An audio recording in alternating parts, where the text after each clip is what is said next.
ay nangangailangan ng workforce. Hindi mo ba? Kasi kahit anong pagka-aaral lang gawin natin, kung wala akong gagawa, wala rin mo. Pero ang kalde ng masang Pilipino, dahil kami kung yan, pangmasa, kami na po ang gagawa. Kahit na po hindi kami tulungan ng ating gobyerno, pero kailangan din po natin siguro. Ngayon po, meron po kami 5 stages na na pinabala. So, hagdan, no? Ang una ko yung paghingi ng ating deputy station, no? Kailangan humingi ho kami ng tulong para magkaroon kami ng karapatan na pumunta sa mga pabrika, sa mga barangay, at magkakantak po kami ng seminar to kung paano natin maiiwalay mga basurang nagpipinsala ng ating kalikasan. Yun po, ang kailangan namin ho, kaya kami nandito. Hindi namin alam na ganito pala kalaki itong kala mo namin, si Mr. Cabanayos ang aming kamiting. Pero marami ho pala. Paliwanag ko na ito. Ganito lang po yung kasimple.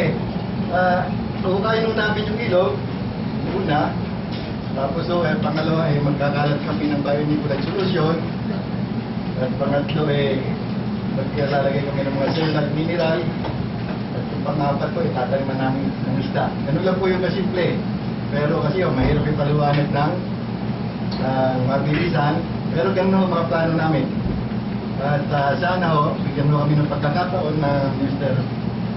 Gabayanan na magkaroon ng parang police power, katulad yung pinag-uusapan kanina.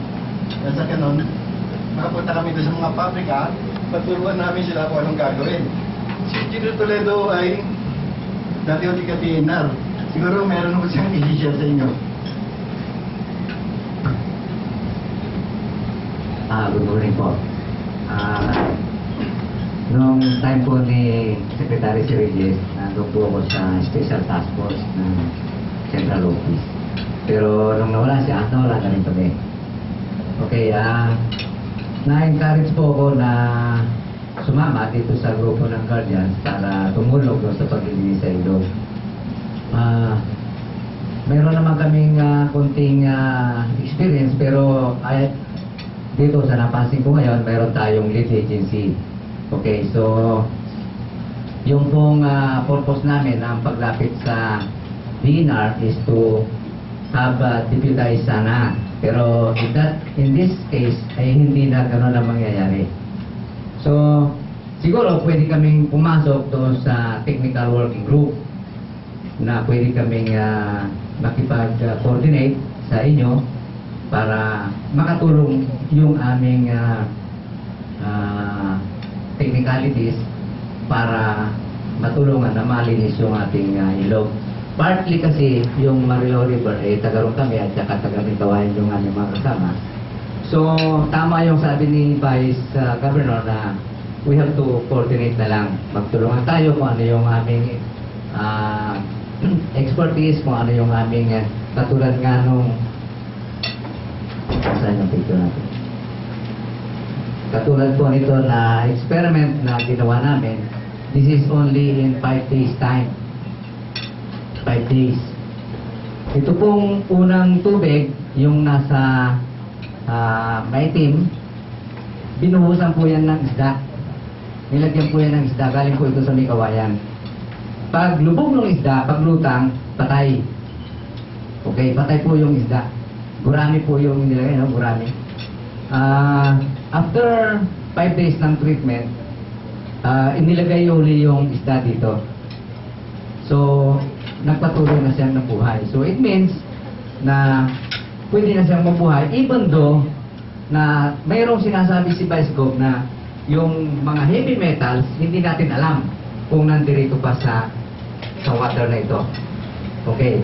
So, tama rin po yung sinasabi doon na kailangan natin yung DOST, kailangan. So, this is, as a whole, pagtulong-tulong tayo. Kasi kung ito ay hindi pa siya normal na water para buhayin ng isda, and then pwedeng pumasok yung ibang knowledge para mas malinis pa natin ito.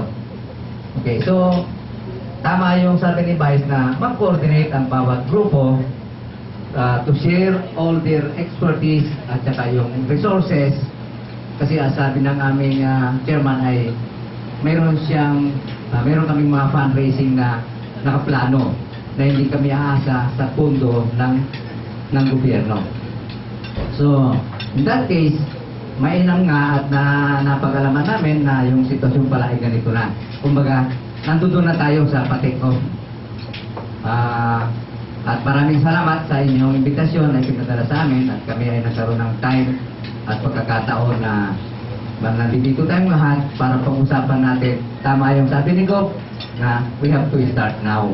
Kaya siguro kung ano yung proposal ninyo para yung ma-expedite natin yung ating workforce. Katulad nga nung sinasabi nyo, yung JB, yung governing body ay wala pa palang approval. Attorney, kung ma-expedite natin yung power para ma-implement na natin itong ating gagawin. Yes, so sana yun ang main yun ang main kuwan natin. Kumbaga yun ang magiging body natin para ma-implement lahat kung ano yung nasa sa plano natin, nasa sa isip natin. Lahat naman tama eh. Wala naman tayong i-exclude dito eh. Lahat ng napag-usapan natin dito, lahat tama. Ang kailangan na lang mag-combine yung mga forces natin